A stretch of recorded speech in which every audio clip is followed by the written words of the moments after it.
بسم اللہ الرحمن الرحیم۔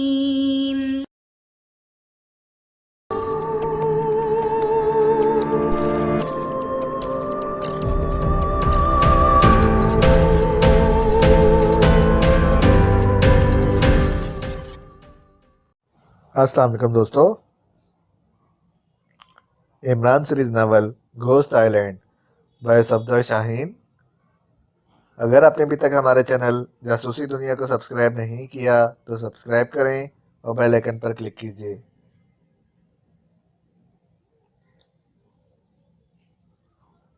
جولیا کے ساتھ گولڈن ہوٹل میں پہنچ کر لنچ کرنے کے بعد عمران نے واپسی پر جولیا کو اپنے فلیٹ کے باہر ڈراپ کیا، جہاں جولیا کی کار موجود تھی، اور خود دانش منزل جا پہنچا۔ آپریشن روم میں کرسی پر بیٹھتے ہی اس نے فون کا ریسیور اٹھایا تو بلیک زیرو سمجھ گیا کہ عمران ایکیڈیمیا میں اپنے مخبر مارٹی کو کال کر رہا ہے، کیونکہ مارٹی نے 2 گھنٹے کی مہلت لی تھی جو پوری ہو چکی تھی۔ عمران نے نمبر پریس کیے اور لاؤڈر آن کر کے ریسیور کان سے لگا لیا۔ یس مارٹی کلب۔ چند لمحوں بعد رابطہ قائم ہونے پر آپریٹر لڑکی کی آواز سنائی دی۔ پرنس آف نائٹ بول رہا ہوں بیبی، مارٹی سے بات کراؤ۔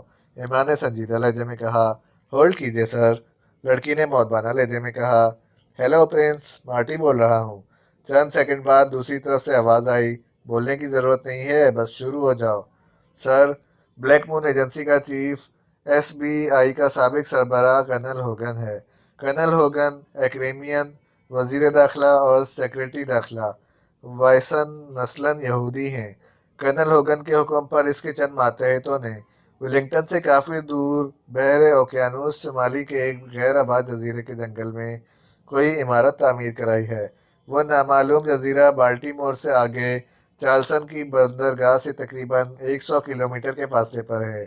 عمارت کے لیے تعمیراتی سامان بالٹیمور سے چارٹرڈ شپ کے ذریعے جزیرے پر منتقل کیا جا رہا ہے۔ چنانچہ بلیک مون ایجنسی کے ان چند ممبرز کے سوا دوسرے کسی ممبر کو معلوم نہیں ہے کہ کیا معاملہ ہے اور جزیرے پر عمارت کیوں تعمیر کی گئی ہے۔ یہ ممبرز ایجنسی کے سپر ایجنٹ ہیں۔ مجھے ابھی ان میں سے کسی کا نام معلوم نہیں ہو سکا۔ حکومتی اداروں اور دوسری ایجنسیوں سے بھی اس معاملے کو خفیہ رکھا گیا ہے، مارٹی نے مسلسل بولتے ہوئے کہا۔ ٹھیک ہے، تم ایجنٹوں کے نام معلوم کرنے کی کوشش کرو، میں کل شام تم سے دوبارہ رابطہ کروں گا۔ ان ایجنٹوں کے صرف نام ہی نہیں بلکہ ایڈریس وغیرہ بھی معلوم کرنے ہوں گے۔ عمران نے کچھ سوچتے ہوئے ہدایات دیتے ہوئے کہا۔ رائٹ سر، کل شام تک یقیناً یہ کام ہو جائے گا، مارٹی نے جواب میں کہا۔ اس جزیرے میں بھی ہو سکے تو معلومات حاصل کر لینا۔ گڈ بائے، عمران نے آخر میں کہا اور فون کا ریسیور رکھ کر بلیک زیرو کی طرف دیکھنے لگا۔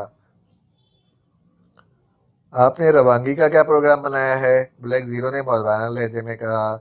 آج شام کی فلائٹ سے ہمارے لیے نشستیں بک کروا لو اور ممبرز کو بھی ہدایات دے دو۔ ہم یہاں سے میک اپ میں ایکریمین کاغذات پر ولنگٹن جائیں گے۔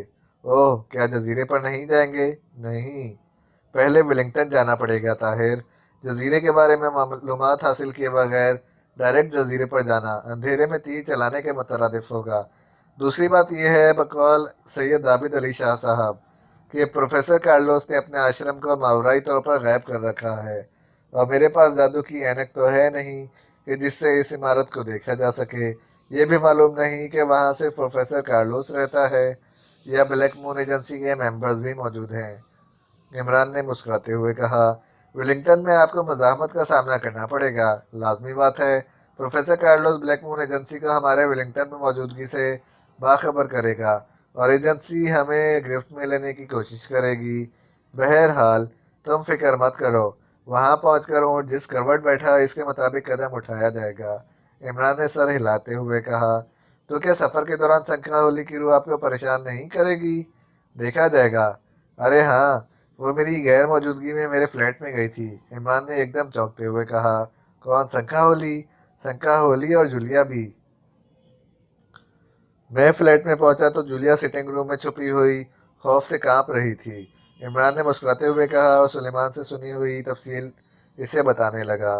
واقعہ سن کر بلیک زیرو کو حیرت ہوئی۔ عجیب بات ہے، وہ بدرو سلیمان سے اتنی دیر باتیں کرتی رہی لیکن جولیا کی آمد پر چلی گئی۔ مجھے بھی حیرت ہوئی تھی، لیکن ہو سکتا ہے وہ جولیا سے جیلس ہو گئی ہو، عمران نے مسکرا کر کہا۔ کیوں؟